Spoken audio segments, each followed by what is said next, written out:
तर पनवेल शहरात तक्का भागात एक धक्कादायक प्रकार घडलाय। मुलींच्या बालगृहाबाहेर पदपथावर नवजात अर्भक सापडलंय। हा सर्व भाग उच्चभ्रू वस्तीचा आहे।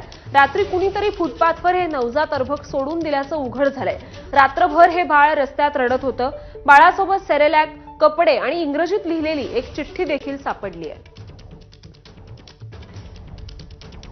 पनवेलमध्ये सकाळी पहाटे 6:30 वाजता एक नवजात अर्भक मिळालेलं होतं आणि एका फुटपाथवरती या अर्भकाला एका बास्केटमध्ये ठेवण्यात आलं होतं। अर्भक रडत होता आणि यावेळेस पनवेल महानगरपालिकेचे कर्मचारी त्या ठिकाणाहून जात होते आणि त्यांना हे अर्भक मिळालं। आपल्याबरोबर या ठिकाणी पनवेल महानगरपालिकेचे कर्मचारी आहे। सर, काय नाव तुमचं आणि कशा पद्धतीची घटना समोर आली होती? माझं नाव अभिजित विक्रम भवर। सकाळी दैनंदिन कामाच्या राऊंड मी तक्क्या गावात राऊंड मारत होतो। राऊंड मारता असताना तिथं पब्लिक गोळा दिसली तिथं।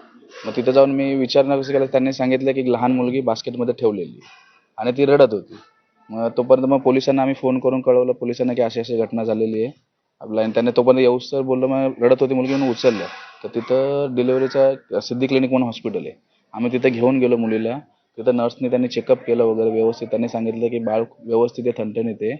मग तिथं आम्ही तिला दूध वगैरे पाजलं। तोपर्यंत पोलीस आले। पोलीस आल्याच्या नंतर मग त्यांनी प्रोसेस करून आता पोलीस स्टेशनला आलो।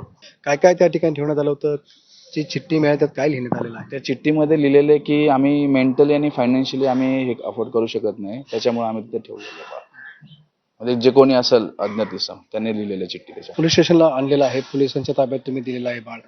पोलिसांच्या माध्यमातून आहे त्याची काळजी घेतली जात आहे, त्याला दूध पाजले जात आहे। हो, पोलीस त्यांच्या परीने जेवढं काय करता येईल ते सगळं करत आहेत। नियोजित कारवाई जे काही करायचं त्यांची प्रक्रिया असेल ती विहित प्रक्रिया करत आहेत। त्याचप्रमाणे ते बालकाची काळजी देखील घेत आहेत। आम्हाला असं सांगण्यात आलेलं आहे की कोणत्या तरी एक संस्थेला देखील पोलिसांनी आता फोन करून त्यांना कळवण्यात आलेलं आहे आणि मग जे काही पुढे होईल कायदेशीर प्रक्रियेच्यानुसार त्यानुसार पोलीस त्यांची कारवाई करत आहेत। सध्या बाळाचं आहे ते बाळाची तब्येत आहे ती योग्यरीत्या आहे, फिटनेस चांगला आहे आणि त्या ठिकाणी जे CCTV आहे त्या CCTVच्या माध्यमातून आता कोणी बाळ ठेवलं याचा तपास आता पोलिसांच्या माध्यमातून सुरू करण्यात आला आहे। विनायक पाटील, ABP माझा, पनवेल।